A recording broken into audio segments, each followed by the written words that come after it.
Hello and welcome to my channel. कल हमने discuss किया था गास थ्योरम के बारे में। आज हम नेक्स्ट टॉपिक डिस्कस करेंगे जो कि है electric field intensity due to the infinitely long straight wire.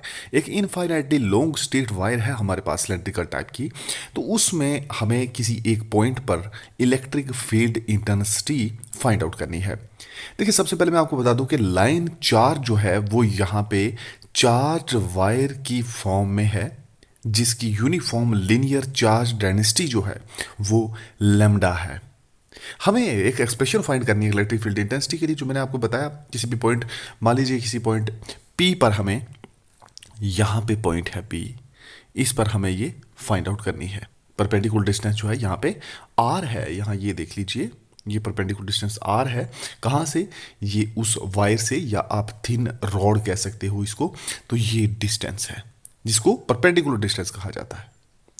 अब मान लीजिए कि एक क्लोज्ड सिलेंडर है जिसका जो रेडियस है, रेडियस R मान लीजिए, क्योंकि यहाँ पे हमने ले लिया रेडियस, इतना तो रेडियस ही होगा, यही डिस्टेंस है इसका।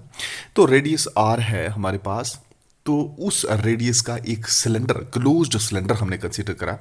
और मान लीजिए कि इसकी जो लेंथ है, यानी कि इसकी जो हाइट है, वो हाइट L मान लीजिए। मतलब ये जो सिलेंडर है इसकी हाइट L मान लीजिए, ये यहाँ पे लिखा है। ओके, ये यहाँ पे L लिखा है, तो इसकी हाइट L आ गई, यानी कि इसकी लेंथ L है with line of charge at its axis. और मैग्नीट्यूड जो इलेक्ट्रिक इंटेंसिटी E का है, इलेक्ट्रिक इंटेंसिटी हम E को लेके चल रहे हैं, E। तो इलेक्ट्रिक इंटेंसिटी जो है इसका जो मैग्नीट्यूड है वो कांस्टेंट होगा हर एक पॉइंट के लिए। जो कर्व्ड सरफेस ऑफ सिलेंडर के ऊपर है वहाँ पे ये कांस्टेंट होगा। ऐसा क्यों? ऐसा इसलिए क्योंकि हर एक पॉइंट जो है वो लाइन चार्ज से, इस लाइन चार्ज से इक्वी डिस्टेंट पे है। इक्वी डिस्टेंस मतलब क्या हुआ? इक्वी डिस्टेंस का मतलब है कि बराबर के डिस्टेंसेस पर सारे के सारे पॉइंट्स हैं। इसीलिए हम यहाँ पे गास लॉ का यूज़ कर सकते हैं। तो गास लॉ के अकॉर्डिंग क्या होगा? हमने पढ़ा था कि electric flux, total electric flux ये है, ठीक है, किसके इक्वल होता है? 1/ε0 टाइम ऑफ द चार्ज। कहाँ से? उस सरफेस के ऊपर से। तो ये 1/ε0 टाइम ऑफ चार्ज है। तो ये वहाँ गास थ्योरम्स के अकॉर्डिंग है। तो ये आ गया। अब देखिए, यहाँ से यहाँ पे सरफेसेस हमारे पास 3 टाइप के हैं। एक यहाँ पे देखेंगे, ये सरफेस है S1, यहाँ पे सरफेस है S2। ओके, तो S1 S2 और ये पूरा ये वाला सरफेस आ गया S3। ओके, तो यहाँ पे 3 टाइप्स के हमारे पास सरफेसेस हैं। जहाँ पे आप यहाँ पे ना S1 और S2 को ज़रा गौर से देखें, तो यहाँ पे DS और E, इन दोनों की जो डायरेक्शन है वो परपेंडिकुलर हैं एक दूसरे के, यानी कि इन दोनों के बीच में 90 डिग्री का एंगल बनता है। यहाँ भी और यहाँ भी, यहाँ भी आप देख लीजिए E और DS की भी। लेकिन अगर सरफेस S3 की बात करोगे तो यहाँ पे DS भी और E भी, इन दोनों की डायरेक्शन सेम है, यानी कि DS और E दोनों आपस में पैरेलल हैं, परपेंडिकुलर हैं DS और E सिर्फ S1 और S2 सरफेस के केस में। तो यानी कि हमारे पास टोटल सरफेसेस कितनी हुई? हमारे पास टोटल सरफेसेस हैं 3। और इसीलिए यहाँ ये जो टोटल ये है हमारे पास लाइन इंटीग्रल, यानी कि टोटल फ्लक्स वो बंट जाएगा 3 हिस्सों में, क्योंकि S1 पे भी होगा, S2 पे भी और S3 पे भी अलग अलग से हम फार्मूला यूज़ करेंगे। देखो, यहाँ पे जो S1 है उसके लिए E dot D S, S2 है उसके लिए E डॉट डी एस, और E dot D S S3 के लिए भी क्यों अपान एप्सिलॉन, ये तो यहीं से आ गया।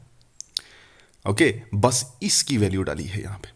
टोटल सरफेस था तो उसको 3 टाइप्स में हमने बांट दिया, बस इतना किया हमने। अब देखिए, हर सरफेस के ऊपर में हम देखेंगे, जैसे S1 है तो S1 पे E डॉट डी एस, मैंने एक चीज़ आपको पहले भी बताई थी कि जब भी हम डॉट को हटाएं, जैसे देखिए E डॉट डी एस है ना, E डॉट डी एस, तो ये किसके इक्वल होगा? अब डॉट को हटाने पर हम लगाते हैं कॉस, तो ये होगा E डी एस और कॉस थीटा। अब ये थीटा किस पे डिपेंड करेगा? थीटा सरफेस के ऊपर डिपेंड करेगा, डीएस और ई के ऊपर डिपेंड करेगा कि वो आपस में परपेंडिकुलर हैं या पैरेलल हैं। अगर तो परपेंडिकुलर हैं, फिर अगर ये परपेंडिकुलर जैसे S1 के केस में है, परपेंडिकुलर हैं, तो इनका एंगल जो है वो 90 डिग्री का बनेगा। तो cos 90 हमें पता है, cos 90 तो जीरो होती है, इसलिए इस जीरो के साथ जब ई डी एस को आप मल्टीप्लाई करोगे तो वो भी जीरो बन जाएगा, तो ये जीरो हो गया। सिमिलरली यहाँ S2 सरफेस के साथ भी ऐसा ही होगा, क्योंकि ये भी परपेंडिकुलर है दोनों, ई और डी एस। लेकिन जब यहाँ पे बात आएगी ना, यहाँ डी एस सरफेस S3 पे, जहाँ डी एस और ई जो है ये दोनों डायरेक्शन दोनों की सेम है, दोनों पर पैरेलल हैं आपस में, तो यहाँ पे एंगल जो है वो 0 डिग्री का बनेगा और cos 0 क्या होता है 1। इसीलिए जो बचेगा वो हमारे पास ई डी एस होगा, वो हमारे पास ई डी एस ही तो बचेगा, क्योंकि cos 0 1 होता है। ओके, तो यहाँ तक आपको क्लियर हो गया होगा। बस इन सब की वैल्यूज़ यहाँ पे डाल दीजिए तो आपके पास यहाँ पे एक आ जाएगा। देखो S1 S2 और S3 इन तीनों के लिए अलग अलग से वैल्यू यूज़ कर लीजिए। अब यहाँ देखेंगे आप कि सरफेस S1 और S3 के लिए DS और E परपेंडिकुलर थे, अभी मैंने आपको बताया। तो इसीलिए E डॉट डी एस जो सरफेस 1 के लिए, E dot D S surface 2 के लिए, दोनों के दोनों इक्वल टू 0 होंगे, अभी बता दिया मैंने। ओके, लेकिन यहां अगर सरफेस S3 की आप बात करेंगे, for the curved surface S3 area vector DS और E जो है ये दोनों आपस में पैरेलल हैं, इसीलिए E डॉट डी एस किसके इक्वल होगा, EDS cos 0 डिग्री, क्योंकि पैरेलल है तो दोनों के बीच में एंगल तो 0 डिग्री बनेगा ना, इसीलिए EDS cos 0 degree. E constant है तो बाहर ले लीजिए, DS आ गया हमारे पास इंटीग्रल में S3, क्योंकि S3 इसलिए क्योंकि सरफेस हमने थर्ड वाला लिया है, S3 यहाँ पे, E बाहर। अच्छा, DS इंटीग्रल ऑफ DS, ये DS होता क्या है, DS वो सरफेस है। अब सरफेस किसकी है, सिलेंडर की, और सिलेंडर का यहाँ पे अगर हम क्योंकि इंटीग्रल है तो एरिया निकालें, सरफेस एरिया ऑफ सिलेंडर, तो वो होगा 2 pi R H, 2 pi are और एच। लेकिन यहाँ पर हाइट तो हमने L ली हुई थी ना, इसीलिए 2 पाई आर एल हो गया, तो यहाँ पे आ गया 2 पाई आर एल। ठीक है, ये इसकी जगह है ना, DS की जगह, इसीलिए।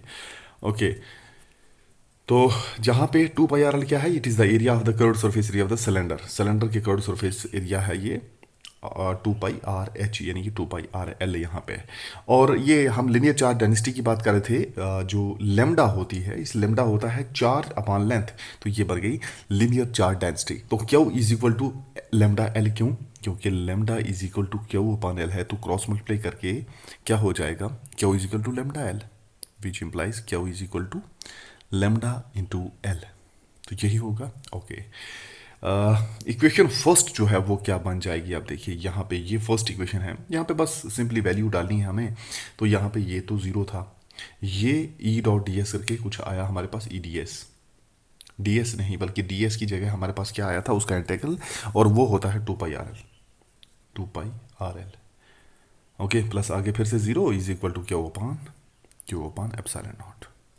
अब क्यू की वैल्यू डाल दीजिए, अभी अभी हमने फाइंड आउट की है, अभी अभी हमने यहाँ पे फाइंड आउट की है Q is equal to lambda L, ये तो इसको पुट कर लीजिए क्यू की जगह, तो बस आपके पास सब आ गया। अब देखिए यहाँ पे आप देखेंगे कि ई कहाँ से आया, वो हम इंटीग्रेशन से उसको बाहर कर लिया था यहाँ से ही, ठीक है, यहाँ पे भी हम मान के चल सकते हैं। तो DS है, DS हम उसकी वैल्यू डाल देंगे। DS की वैल्यू क्या है, 2 पाई आर एल, क्योंकि इंटीग्रल है तो surface area of cylinder 2 pi R is pi L upon epsilon, pi L क्यों, क्योंकि क्यू की वैल्यू डाली है, हमने डाली है यहाँ से, इस Q is equal to lambda L. Okay, Q is equal to lambda L, तो इसीलिए हमारी यहाँ से ये वैल्यू आई। या फिर हम ये कह सकते हैं कि E को आप यहीं पे रखें, इज इक्वल टू ये 2 पाई आर एल जो है ये यहाँ पे आ गया 2 पाई आर, ये और L कहाँ, L वो और ये वाला कट गया, क्योंकि L इधर भी है, ये नीचे भी आ जाएगा ना, ये वाला L, तो ये दोनों यहाँ से कट जाएंगे। ओके, तो इसीलिए E क्या हुआ, E ये तो कांस्टेंट है बीच में 1 अपान 2 पाई एप्सिलॉन नॉट, ये कांस्टेंट है, तो बचा लेमडा अपान, यानी लेमडा भी तो कांस्टेंट है, लेमडा भी आ गया, तो बचा 1 अपान आर। तो इसीलिए ये जो 1 अपान आर है इसके ये प्रोपोर्शनल हो गया, और वो भी इनवर्सली प्रोपोर्शनल होगा। आर है तो ई और R, E electric field density जो हमें फाइंड करनी है, आर जो है, आर होता है हमारे पास डिस्टेंस, परपेंडिकुलर वाला डिस्टेंस। ओके, तो डिस्टेंस और इंटेंसिटी जो है आपस में इनवर्सली प्रोपोर्शनल है। तो यहाँ पे आपको पता चला। बाकी ये आज का टॉपिक रहा हमारा, कल ये रहेगा हमारा topic electric field intensity due to the infinite sheet of charge. Okay, तो आज के लेक्चर में बस इतना ही। Okay, bye.